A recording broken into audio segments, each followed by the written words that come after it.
Hey everyone, it's Danny. Thanks for listening this week to our 7th episode of Watching My Stories. This week, John and I actually dive a lot deeper into a couple things that we've been watching and really love.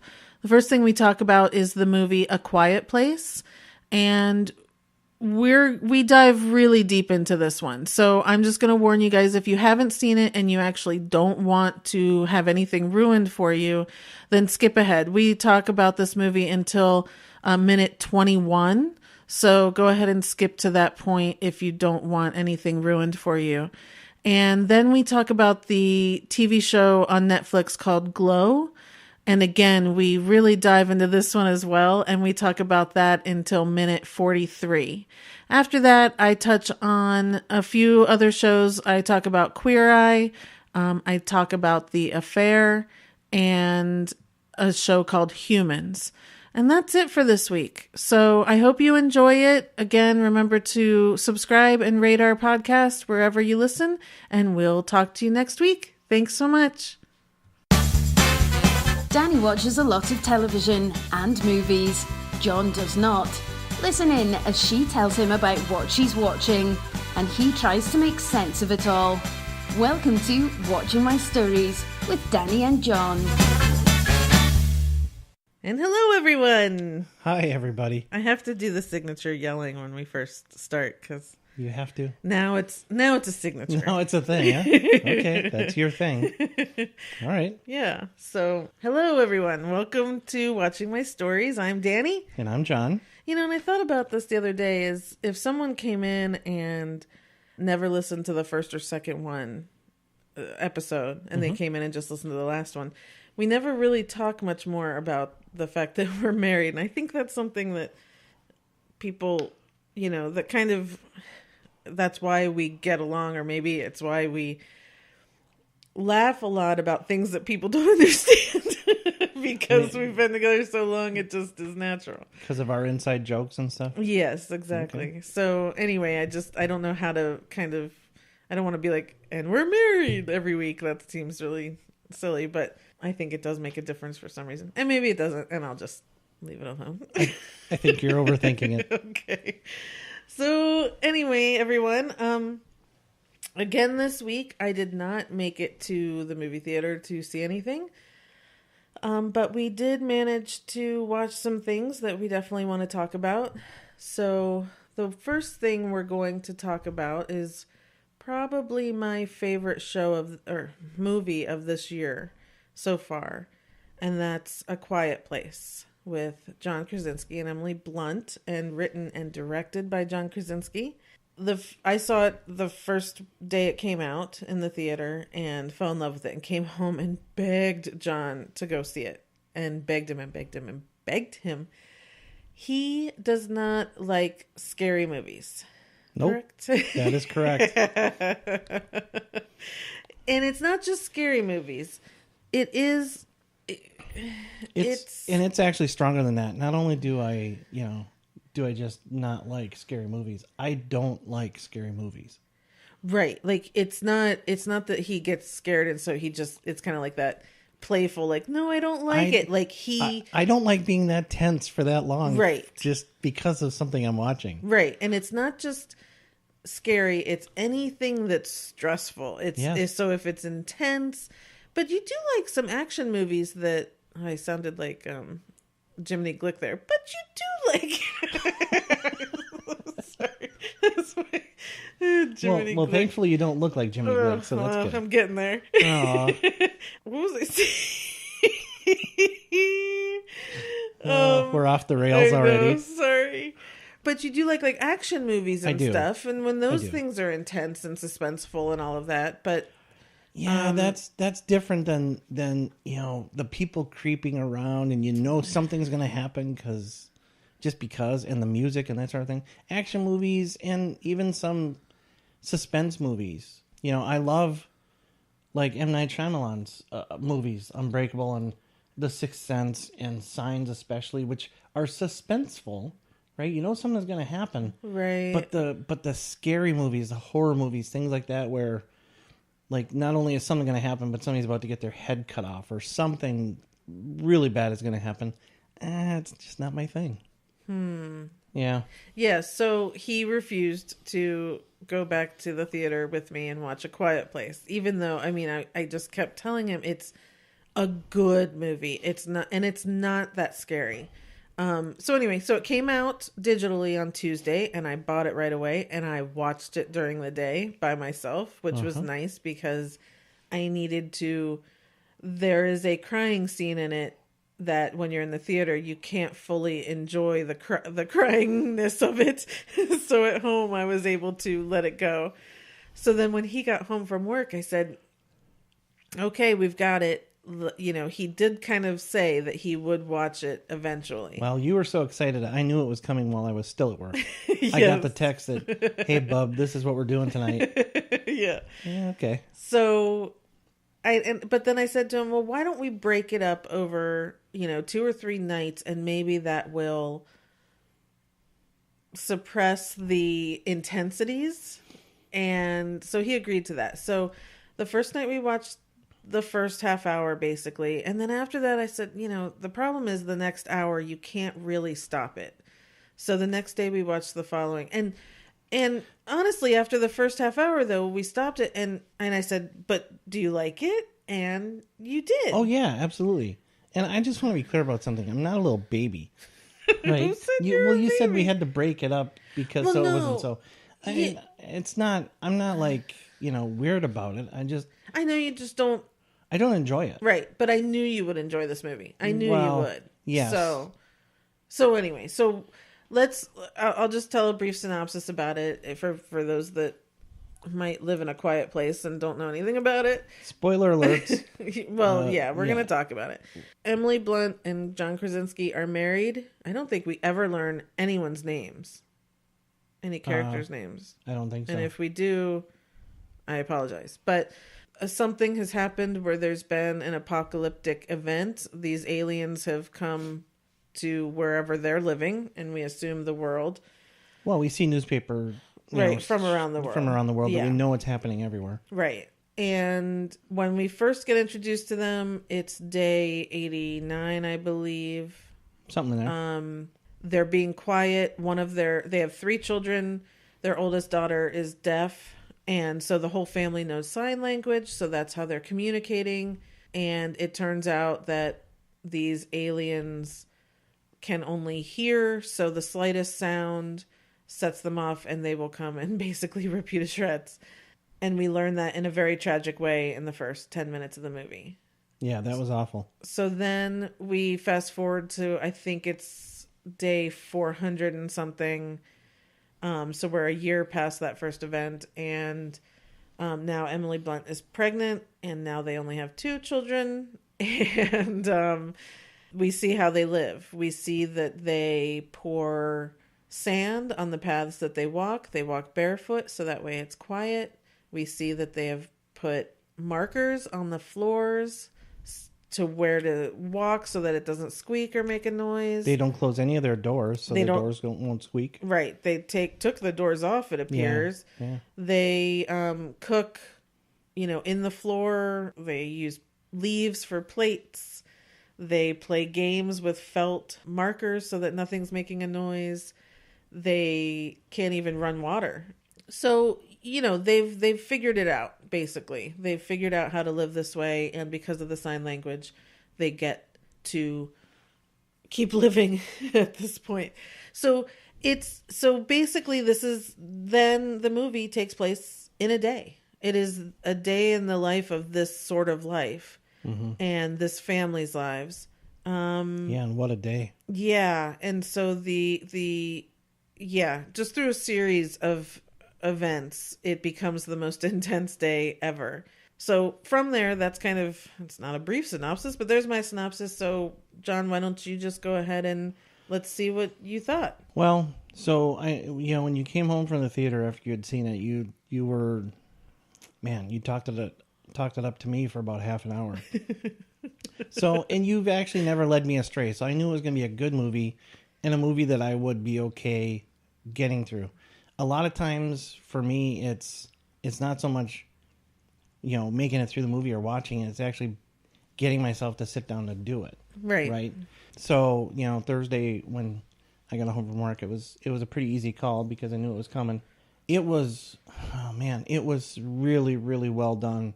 So well written, so well directed, so well acted. I mean, even the kids, the kids, which can be a liability in a movie, especially a suspense movie, they don't always sell it very well. Whatever's happening in the moment. These kids were amazing. And that little girl shows so much emotion without being able to say anything, or, and she can't hear. Right. But the senses that she, the way she portrays her senses is just really awesome. I loved it. Yay. There were some suspense. There were obviously some suspenseful scenes, and some stuff happened. Totally. I mean, you don't, honestly, for that last hour, I know I'm breathing, but you really don't breathe for the last hour. It's just so intense. Well, and you probably don't want to watch this while you're eating. We were having dinner while we were watching it, and I kept finding myself having to chew as quietly as I could. Yes. You really, during this hour and a half movie, right, you find yourself trying to be as quiet as you can. It's just kind of a natural thing. It was really funny. Well, the movie is so quiet, and when we talked a couple weeks ago about theater going experiences and how awful it is, but this movie in the theater, people were not eating their popcorn. They were not unwrapping their candy wrappers. People were not making a sound. I imagine a cell phone going off during the middle of this would start a riot. I would have killed someone. Yeah. You and everybody else. It would have been a mob scene. It would have been totally. tough. So, I'm not going to, I guess, sit here and talk about a lot of favorite scenes, because I don't know that I have a lot of favorite scenes. The one scene that really sticks with me is John Krasinski's. Can I say the spoiler? Yeah, we're gonna have to talk about it, because to me it's the entire theme of the movie. So we're gonna have to. So John Krasinski's final scene, which is not the end of the movie, it's just before the end of the movie, is just.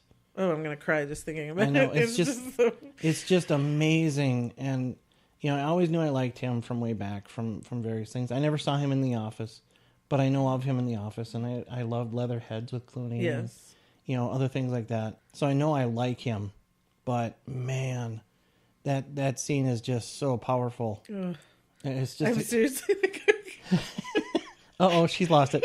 I can't. It's so weird to talk about this genre of film and to have this such emotion. When I'm not sitting and watching it, just thinking of it, that scene is literally a killer. And people talk about Get Out as being the sleeper hit of the last, which it was, year or so. And it was great. It was. It absolutely was. But this is right there on that level. Totally. This is right there with it. Right. I loved it. Good. I give it 5 out of 5. Good. I'm glad. I definitely would give it 5 out of 5. I have to wipe the tears from my eyes, everyone. She is, actually. So I'm going to get a little bit more technical, of course, fine. But it's. First off, it's beautiful. I don't know if you noticed that they live on a farm, basically. And the kind of color palette that he chose is very much like this normal, during the day, just this normal, like, yellowish, like, old-time feeling. You almost forget that it's modern day. Actually, it's in the future. It's like in the 2020 or 2021. Yeah, just barely in the future, but yeah. Because you kind of get all these warm colors in the beginning, and in the farmhouse and all of that sort of stuff. So I love the look of it, and then how things change when the danger comes in. And I love the aspect of the lights switching to the red when it's, danger. I mean, it's just such a great look. Everyone's fantastic in it, but if Emily Blunt does not get recognition for this, I will kill people. Yeah, so she's in the movie. She's pregnant on the day. Well, the day we're seeing. Spoiler alert: she gives birth by herself in front of a monster. Right. I mean, it is after stepping on a nail. Oh man, yeah, I absolutely agree with you. Emily Blunt needs to be. Yeah. Last year she was nominated for Girl on a Train, which she was fantastic in. I think I said that very fast. She was nominated for the Girl on the Train. She was very good in that. This supersedes that by far, in my opinion. That whole whole stretch from when she's sitting in her son's room before anything starts and she's just crying over it. It's just her little private moment of mourning. And then she goes to step on the nail, which there's no, I don't even know how to say it, but it's like, I know she's faking it, but it's the best faking it I think I've ever seen. She absolutely sells it. Right. You believe Emily Blunt has stepped on a nail. Right. Yeah. So then because she stepped on the nail and managed to not make a noise except for dropping a picture frame. Oh, man. The alien comes to the house. Of course, then her water breaks and, and she starts to go into labor while this thing is hunting her down. And so we're witnessing in the era of female Ghostbusters, Wonder Woman, any other female characters you want to come up with from the last year or so, this was the strongest female character I've freaking ever seen. Yeah. Because she starts she's in labor and this thing is there. And then she can't, like, the visuals of her literally trying to keep the baby inside her body is insane. Yeah. And her just like pleading, you can see her pleading within herself, her whole body squirming, and she can't make the noise. And she's like, just stay inside, stay inside. I mean, yet she still had the wherewithal to switch the lights to warn her husband that there was a problem. She had the wherewithal to find an egg timer to distract the alien in order to get away. Right. I mean, all these sorts of things. And then, so that happens. But then we also still watch her talk to her husband and say, we have to protect these kids. We then watch her at the end when, her and her daughter basically fight these things off. I mean, it all in a day that she just gave birth. She just lost her husband. Like, all this stuff has happened and she's just the boss. Like, yep. It's the best. It is the absolute best. And I had John, when they were promoting this film, John Krasinski saying that, he was writing it, and I guess Emily, she wasn't going to be in it. They were going to find someone else. And so he had finished writing it and he gave it to her to read. And she finished reading it and she said, no one else is doing this. I am doing this. And I can imagine that because it's an amazing, amazing part in an already amazing movie. Yes. So there's that. She has to get nominated for everything. Then the sound is a whole nother character of this movie, and the way that it's been designed and engineered and everything, that we go from there. At times there's ambient sound of just silence. When we're from the point of view of the deaf daughter, there is no ambient sound. It is dead silence. But the heartbeat is kind of the soundtrack to this. So when things get intense and everything still has to be silent, we'll just hear a loud heartbeat that starts going faster and faster. Yep. It's fantastic. Yes. I just, and you're dying for some noise. And so, but then when there is a noise, that's a problem. So it's right. it's just so well done. Then I have to talk about the whole real point of this is family, right? And parents, and what will a parent do for their children? Yeah. And we don't need an apocalyptic. Why is this? Hip hop anonymous apocalyptic scenario to know that parents are going to do whatever they can to protect their kids. But man, in this scenario and in the way that it happens, and I don't want to give those details away of the emotions tied to it, because there is so much between the daughter and the father going on that makes it why I tear up thinking about it. But we know that a parent will choose to give their life to save their children's lives. Right.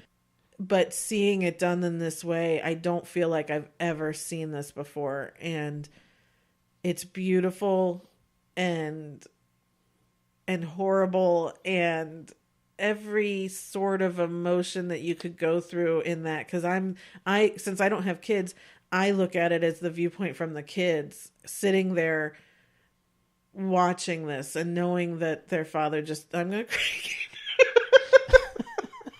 Wow. I should have checked my emotions before we started this. I don't think it would have mattered. This is how you do. Whew. Yeah.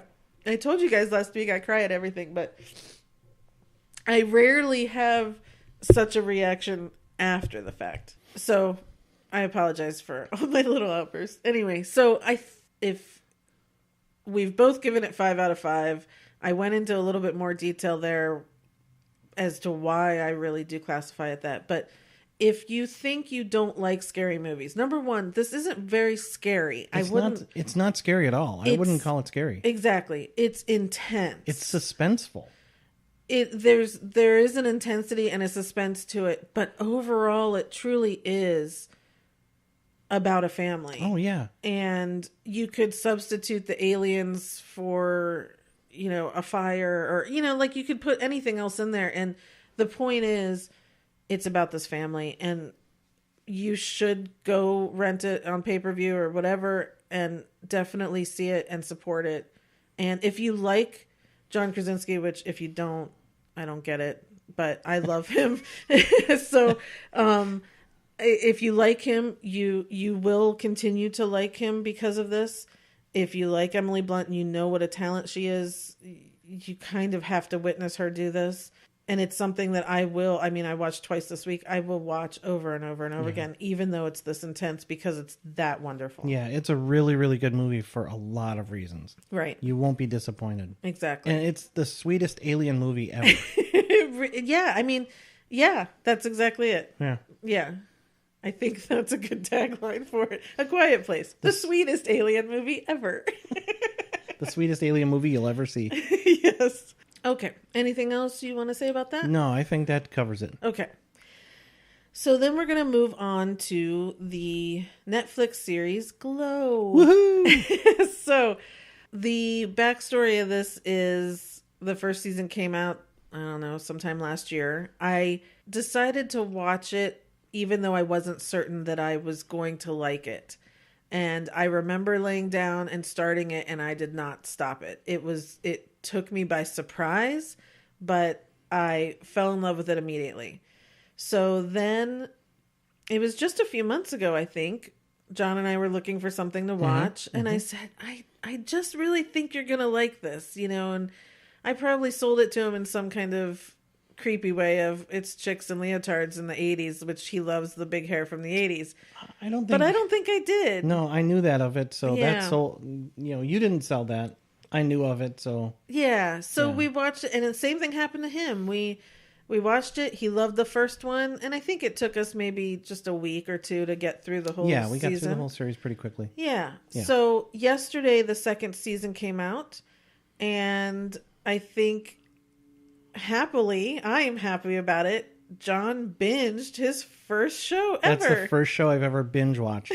Yep, all in one day. All in one day. We did it from the time he got home until about 10:30 last night. We watched the whole season, which I know it's silly, but I'm just excited because he's never done that before. So and they're half-hour episodes, so right. If they were hour episodes, we'd finish it today.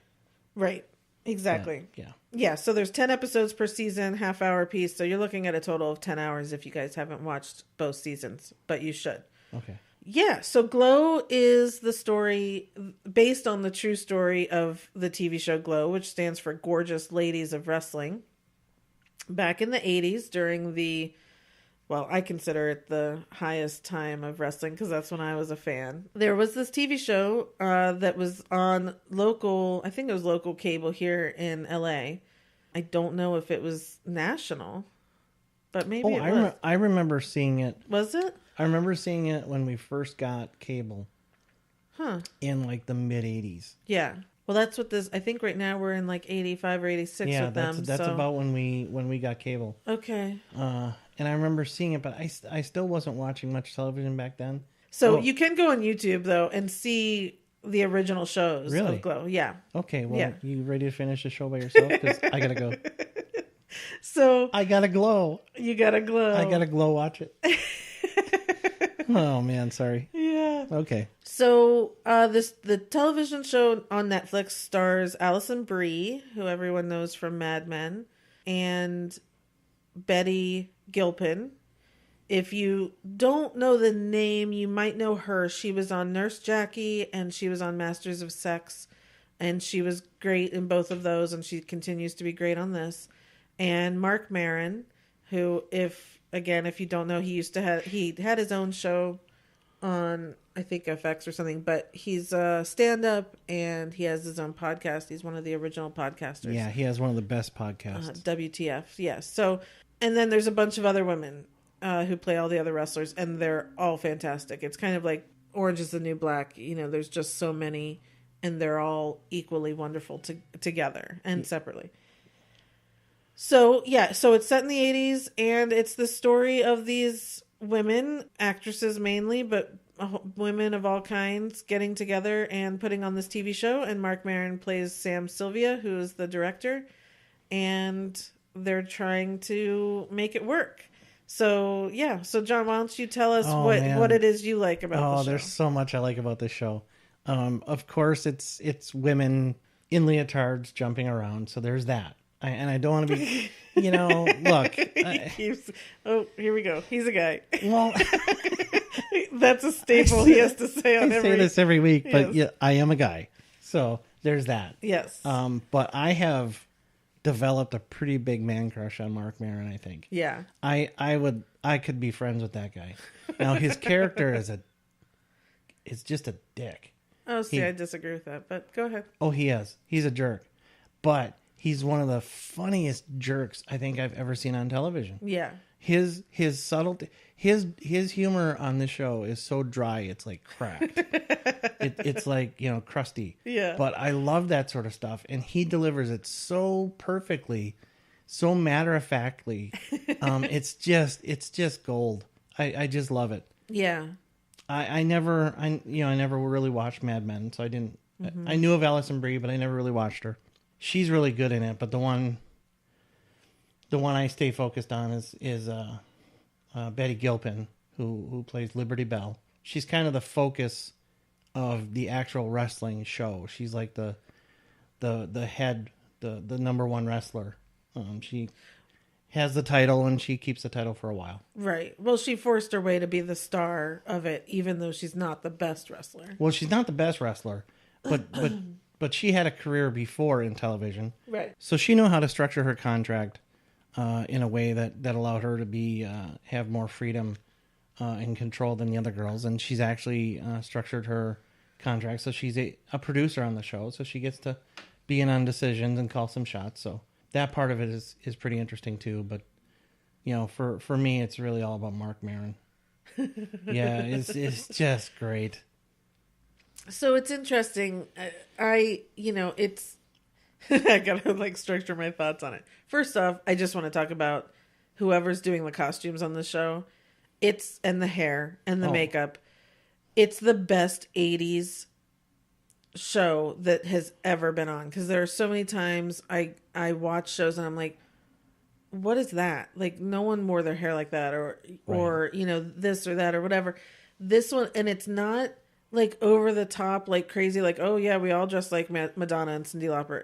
It's more of, oh my gosh, yeah, those jeans are hideous, and yep, that's what we watched. Oh yeah, and we tuck them into our socks with Keds, and just those horrible staples that we all wore. It might hit us as over the top now, but it's not. But for the 80s, it was like a commonplace every day, right? And they got the hair right, where all these chicks have these huge hairdos, big hair, holy. Because a lot of times, even like, it bugs me on what's that TV show? Adam Goldberg's TV show. The Goldbergs? Oh my gosh, I can't believe I just did that. Oh my gosh. I just had a flashback to where my sister and I once were watching King of Queens. And I turned to her and I said, I wonder where this show's supposed to take place. And she was like, I don't know. And then later we were like, oh, Duds and Queens. Oh my God. Adam Goldberg's show. What's that called? Whoa. Whoa. Oh, love it. Okay. The Goldbergs. Part of what bothers me on there is that the girl never has the big hair. And I'm like, there's no teenage chick in the 80s that wasn't wearing the huge hair. So, like, then she goes to college and her college roommate has the hair. And I'm like, okay, but everyone else did. Anyway, I digress. Just, it's worth watching this show because the clothes, I swear, I want to be like, where did you find these? But I'm certain they have made them. But they have made them straight from photographs and things that people actually, whether it's the purses, the jackets, the heels. Well, it's absolutely incredible. And yeah, it's not just the costumes in the ring. Like the guys, like Bash and Sam. Yeah. They're everyday clothes. It's their everyday clothes. One of the shirts he had on in the final scene, or the final episode, I remember having, if it wasn't that shirt, it was very similar to that. Right. I saw that and I was like, oh man. I know. It really is. To me, it's not about the costumes in the ring. It's the everyday stuff that they're wearing, especially Betty Gilpin's character, because she kind of dresses more like she has money type thing. But, it's so much fun to watch that alone. Yeah. And the set design as well in people's houses. Yep. And that sort, just everything. They have paid so much attention and probably spent so much money on those details, but it makes it so worth it. You don't ever question where we are in time. Right. And add to that the music and the soundtrack, because they play the best 80s songs during this whole thing. So, the 80s were my second formative years, right? My formative years were my 20s. But I wasn't in my 20s in the 80s. I was a teenager. But I maintain to this day the best music ever was the 80s. Yes, totally. Okay, so we've got the music, we've got the costumes. Now I want to talk about the fact that it's so female focused, especially in the 80s, which is fun. To see all these women, there's all body types, shapes, colors, all of that. It's a lot of fun to just watch these women, and that's not a focus at all. That doesn't matter about anything. So I love that. There's also, in the first season, we found out that Ruth, who is Alison Brie's character, and Debbie, who's Betty Gilpin's, they were best friends. And Ruth slept with Betty's husband, and so their friendship deteriorated. And we're still dealing with that, because obviously then they're working together on the show, and it's hard for Debbie to forgive Ruth, but they're trying, and that sort of thing. Well, and Betty and her husband are getting a divorce, right? Which she now blames Ruth for, right? So that's a lot of stress and tension there. It is, but it's also nice to watch women try and work it out and talk it out or fight it out or wrestle it out. Plus all the other women, like there was a great, in the second scene, Ruth actually does break her leg. Well, Debbie breaks Ruth's leg in the ring. Yeah. So my favorite scene of both seasons was her being in the hospital, and each girl was coming in and entertaining her in some way. And they each had their own thing. They either put on a dance, or they were doing origami, or they were reading the Bible, or, whatever it was this sense of, this is where I wanted to get to. Because the first season, Ruth was a little ostracized. They weren't all together yet. Yeah. And then finally this time, it was like they were all there for her. They're all this family. And again, with women, I love to see that no matter what it is. And even when Debbie and Ruth still fight and yell and scream, it's not the end of their friendship. We're getting through it. Right. That scene pretty much solidified that, she never had a lot of girl friends. She always says. And in that one scene, she went from kind of nothing to realizing that she has all these fantastic friends that really genuinely care about her. Right. And the realization that comes over her of that is really, really sweet. Totally. Yes. So what I also loved in the second season was, the second season seemed not as silly and frivolous to me as the first season. if those are the right words. No, that's pretty good. The first season was much lighter. Yeah, well, it was more... We had to learn about everyone, and so it was kind of funnier to learn everyone's quirks. And... Yeah, there were the usual kind of backstory development, that sort of thing, but the whole thing was not... The wrestling, it was... it's based on a real show, but during that season, they didn't, take it seriously, right? Well, you know what I'm saying? And they were spending the time training, so we were also learning more with them. They really didn't know as much what they were doing. And these actors are actually wrestling. They are learning these moves, and they are doing the stuff themselves. Yes. What I wanted to say was that the first season felt like they were in a bubble. It was not about... There was not a difference about that there was all these females there. And in the second season, because now the show is airing... There was a definite oh yeah, this is a bunch of females and there's a world, and where do they stand in the world, especially in the mid 80s. And so we got that feel a little bit more. There was the having a business meeting in an executive's hotel room, which obviously we're hearing way too much of, but I'm glad they put that in there. The basic thing I want to get to too is you talking about Sam, who's Marc Maron's character, and you're saying he's a dick. I don't agree with that, and I find it a little strange in the mid-'80s for him to be the way that he is. Now, in the first season, he really didn't care about these women at all. He kind of struck up an okay working relationship with Ruth. He did start dating one of the women, and he was not nice to her. But normally, what I would think of an 80s man... in his 50s, coming in with, 15 women and being the technical boss of them, that he would have really been condescending to them. And I don't know. I guess I just don't get... Because especially in the second season where Ruth says the guy came on to me and now we've lost our time slot. Right. And he says, who cares? He stands up for her. He stands up for his daughter. He stands up he's always kind of doing that. And it's so strange. He's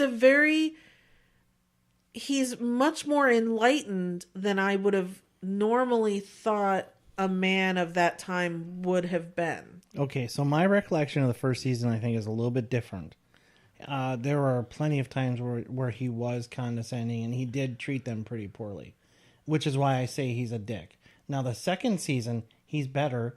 And yes, this last episode where Ruth relays to him that the head of the studio or TV channel came on to her, not only did he say, well, who cares?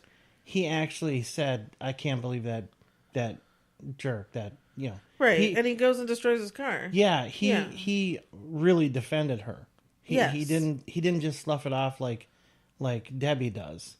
Well, right? Or some of the others, Right, which was also interesting that she tells Debbie about this encounter, and Debbie says, that's your job. You're supposed to do... She doesn't say, you're supposed to sleep with him. She says, you're supposed to make him think you want to sleep with them as much as possible so that we can get what we want. And she's like, this is how the industry is. And yes, it is, and it still is today. But it is interesting. We would have never expected the man of the show to be the one to say...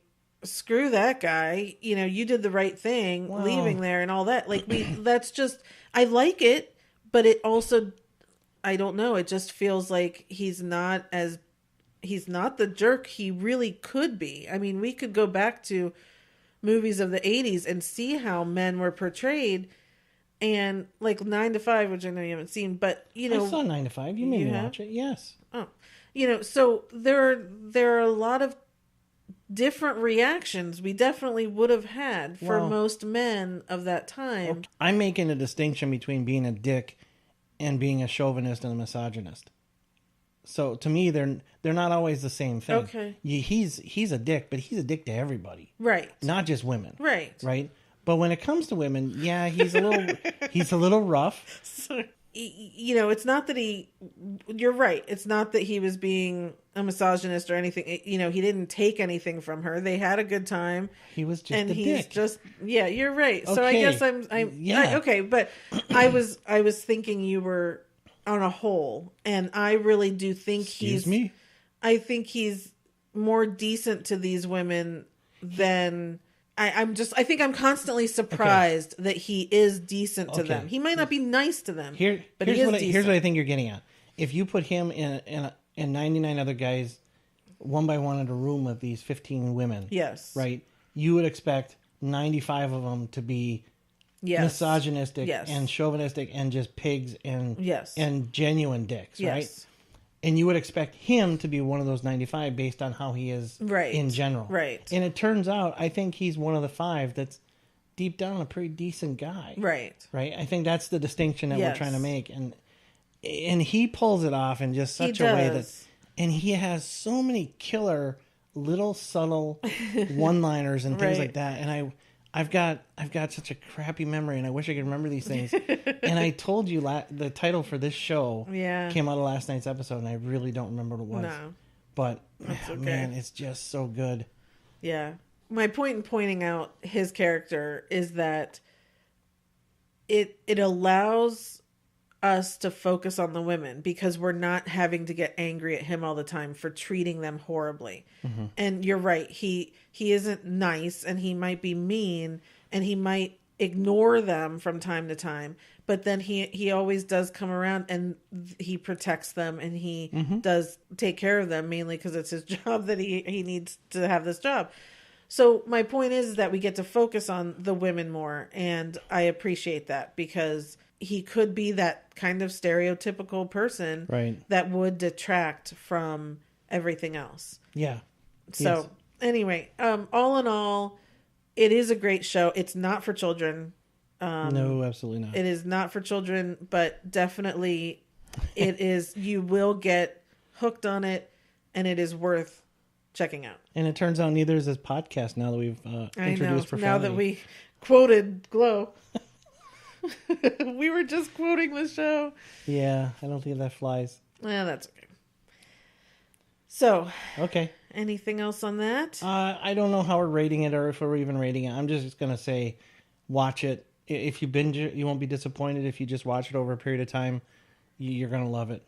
I'd say we can rate this. Yeah, I would rate it. Okay. Yeah. I'm going to give it a 5 out of 5. And I hate to keep handing out 5s, but this show has everything I like. It has good humor.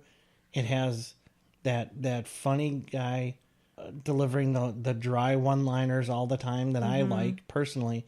And it's got really good, strong women in really good roles. Yeah. And it's well written. It's well shot.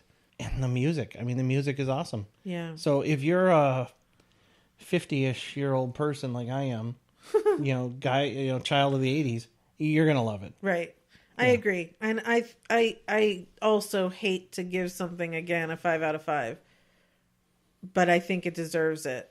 And it'll be interesting when the Emmy nominations come out in a couple weeks. Allison was nominated last year. I think Betty might have been as well. So it'll be interesting to see because I really do think it deserves a place in among those nominations. Oh, see, I can see it being nominated for show. It should be, but and this is one of those shows where it's like, okay, does it get nominated for a comedy or a drama? I think it needs to be a comedy. See, I don't agree with that. Yeah, I can see it going either way, and that's kind of a crappy place for it to be. But again, kind of like you with Emily Blunt, if Mark Maron doesn't get a nod, I'm gonna be pissed because I hate to say this, but he's the best part of the show for me, right? And he does such a killer job on it. Yeah, I mean, he needs to be nominated. Yeah, I agree. Does. Okay. But Anthony Anderson wins everything. If Mark Maron's nominated, but as long as Anthony Anderson wins everything, I'll be a happy person. All right. Well, and we can talk about that when the nominations come out. Yeah. But I like Anthony Anderson, and I'm good with that too. Okay. So I'm going to move on to a couple other shows that I've watched quickly. But the first one, actually, you can participate because you've seen a few episodes. Oh, thank you. I do want to touch on Queer Eye. Oh, yeah. Because the second season is out. And I have not finished the second season, mainly because it takes so much emotion out of me to watch an episode. I have to space it out because I cry so much and so greatly. It's a very moving show, yeah. But I want to talk about it because last week we were talking about how it's depressing to watch some of these comedy shows that we even watch. The Daily Show and Samantha Bee and all that, and things are just difficult right now. Queer Eye is the light from the storm. It's the refreshing show. It is. It's the happy place. It's just And so it's whether or not you watched the original, the Queer Eye for the Straight Guy. I watched that as well. I loved those guys. These guys are better. This show is better, and it puts you in that happy place, and it just makes you want to believe in humanity again and civilization and that, and beauty in people, whether it's inside or out. And these guys, the 5 guys that are on there, are just so positive and lovely, and they want the best in everyone, no matter who that is. And I believe it. I hope they're truly like that because I believe it. I'm sure they are. And I just wanted to kind of touch on this show because it is a positive thing, and I feel like everyone should watch it because it brings out the best in us. So it sounds like it's an official Watching My Stories recommendation. For certain, and for everyone, for kids, for parents, for grandparents, for everyone should be watching this because it really does talk about, it's not just what these guys are doing, because a lot of people are like, oh, so they come in and they remodel their home and they cut their hair and they put them in new clothes. Yeah, but... Well, that's the result, but the backstory is really... It's always about what the person is struggling with, right? Yeah. So even if it's just someone who gets in a rut, and so they've been married for a while, and they sit around and, we take advantage of our partners, and we never, take care of ourselves anymore. There's that, but it's amazing how it changes every aspect in life. Or... people who have just been down on their luck because they got sick and they haven't been able to turn things around. It's just, every story is wonderful. Every story is meaningful. And I think, especially for kids to watch, to see the different people in the world, and all of us need a hand up sometimes. And sometimes it's something very superficial. Sometimes it's just, thank you for being nice today, or you look nice today, or something that will lift a person up helps in so many ways. It's amazing. Right. So this is also on Netflix? Yes. And is this one that they don't release this all episodes right away, right? No, they do. They do? Uh-huh. Oh, okay. So this last one that I watched with you. With the trans guy? Yeah. Yeah. That's on the 2nd season. Yeah? Yeah. Okay, what episode is that? Oh. Is it somewhere in the middle, right? Yeah, 4 or 5. Okay. So that episode solidified the show for me. That it's kind of... It needs to enter my rotation on a regular basis. I need to catch it and catch up. Right. Because that show is just so... It's just great. It's so powerful. Yeah. Just so powerful. Yeah. Yeah. And in such a positive way. And that's my point, is I wanted to get it out there because if you're not watching it, go watch it. It will make you cry, but they are tears of joy. Yeah. And you will feel better after watching it. Yep. Period. Good. And that's all I wanted to say about that. Yep. Okay. The next show I just wanted to talk on, but I'm going to talk more about it once the season is finished, is The Affair. It's back. If you haven't watched previous seasons, go do so. It's one of the most creative and dramatic shows that I've ever watched. Okay. So I'm super glad it's back. The way it's presented is there are basically 4 main characters. 2 were married. Cole and Allison were married. And on the other side was Noah and Helen, and they were married. And who are these actors? Sorry to put you on the spot. Yeah, Ruth Wilson. I like Ruth Wilson, yes. Yeah. And Pacey, a.k.a. Joshua Jackson, plays Noah, or plays Cole. And, Maura Tierney is the other one. Tierney's in this? Yeah. Oh, I gotta watch it then. Well, I'll go back and start from the beginning again and watch it with you. Is Dominic West in this? And Dominic West. Okay. So it's a great, great, great, great, great cast.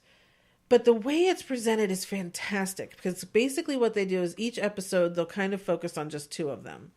And they'll start and they'll say part one, Cole, which is Pacey. And so we'll see Cole for maybe a few hours, maybe it's a few days, whatever time period that they're choosing to tell us. And he might interact with Allison, he might interact with, any of the other characters. And so we watch that for that's half the show. And we're like, okay, cool. So then we'll start with, for the second half of the show, they'll say, okay, part two, Allison.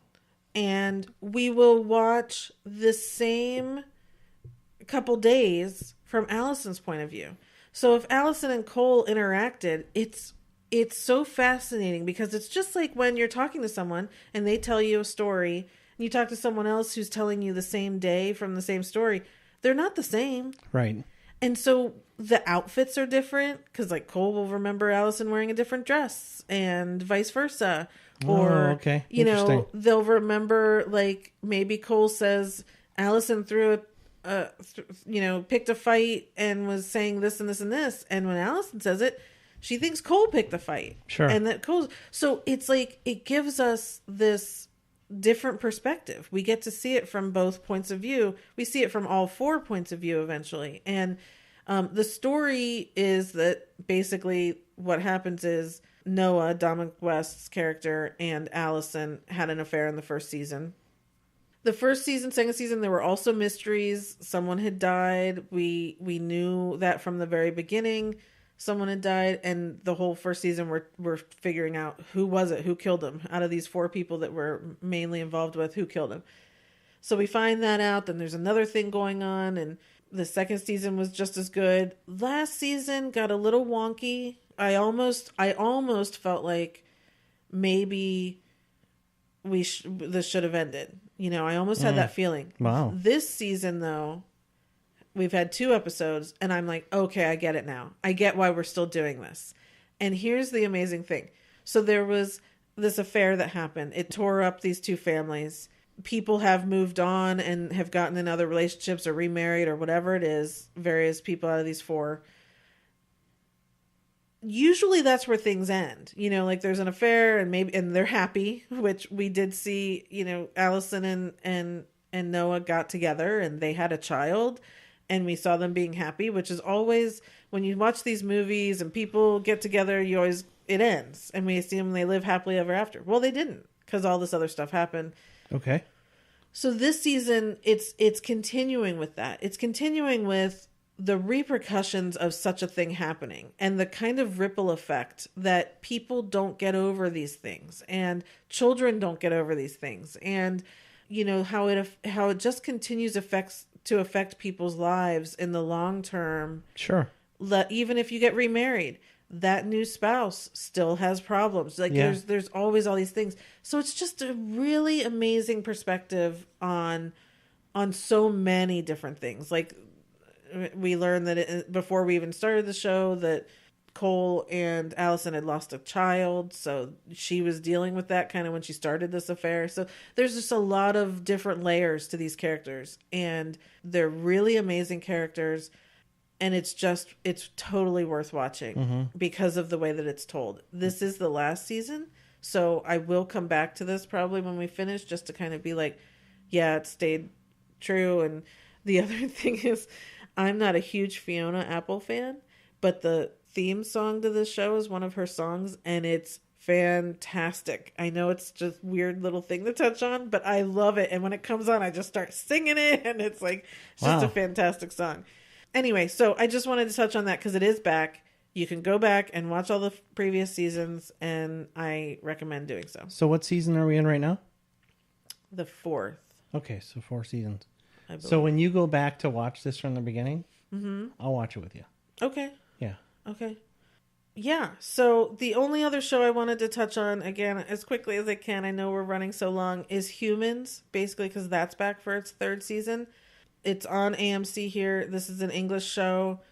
It's so great. It's just it's a sci-fi show. It's about robots. They're called synthetics at a point where so we're in the third season. The very point of this in the very beginning was that there was a little handful of these synthetics that actually had emotions and feelings. And it was found out by a family who had bought their synthetic, and one of these, and theirs was one of these handful. And so there's this big story about the guy who originally invented the synthetics, and these first few that he created, he did implant this special coating in them so that they would have feelings and that they were more human-like. And now it's what it has evolved over these seasons is just humans hating that robots have feelings. And because basically they released last season, they released the coating to go out to all the other synthetics in the world. So now there's if they have green eyes, that they're this kind of synthetic that has feelings, and if they're orange, then they're ones that cannot be. They're just regular robots that are, helping people. So it's now this whole thing of, should they be treated like humans? Should they be given the same rights as humans? So there's a lot of timely kind of linear parallel ideals to the story, obviously from our normal real world, but it's just, again, it's one of those casts that the cast is great. The whole story of this one family that's kind of fighting for these synthetics. The woman happens to be a lawyer, so she's really fighting for them and trying to help them. And so it's well done. And the people who are playing these synthetics, it's so cool to watch them because they have this pattern of speech because they are these robots, and the way they move, they're all doing a great job because they really they pull it off. So anyway, I just wanted to point that out so other people could go back. It sounds sci-fi, it doesn't feel it. So I do have a question. Yeah. So the synthetics, all synthetics are like owned by people as assistants, or? Yeah. So most people in this world they get them so they help you with your kids. They help you with, they clean your house. They do all of that sort of stuff. A free housekeeper and nanny. Yeah. Well, you have to pay for these things. Right, but you don't pay them a wage. Right. Okay. Right. And they can be used for sex. Oh. Because in the first season, the husband actually had sex with their synthetic, and she's one who feels emotions. And she knew what was going on, and so she was covering it up. And oh no. But you have to, you're supposed to be 18, and then there's a code you have to give them in order for it to happen. And the wife found out, and they aren't together anymore, but not necessarily only because of that, but there were other things. So it's interesting. It's just an interesting world. William Hurt was in it at one point. He was like the original maker of these. And so there's been a good cast coming in and out. And I just wanted to point that out for people who want to see it, because it is good and worth it. And there's short seasons too. And unfortunately, I don't know exactly what, but they're short enough seasons that you could go back and binge the first couple and get caught up. Okay. Yeah. So that's mainly it. I also want to say again that if anyone wants to talk about anything I've talked about or anything else I haven't, please reach out to us on our website or any of our social media platforms, and let's set up an interview. Our website is watchingmystories.com. Next week, John is going to be gone. He's got to work through the weekend. Oh, yeah. Everyone feel bad for him. Oh. Now I feel bad for me. Yeah. So I'm hoping to get my cousin and cousin-in-law on here. I have a plan. So we'll definitely still be releasing a podcast next weekend, but there's probably going to be a guest host. So anyway, is there anything else you wanted to say? No, I think I'm good. Sorry, I just kind of went off there. Yeah, it's okay. So sorry. It's your show. No, it's it is. our show. No, it's your show. You're just telling me your stories. I got stories. You do. It turns out you do. Oh, also be sure to subscribe to the podcast wherever you listen to it. Rate it, review it if you can.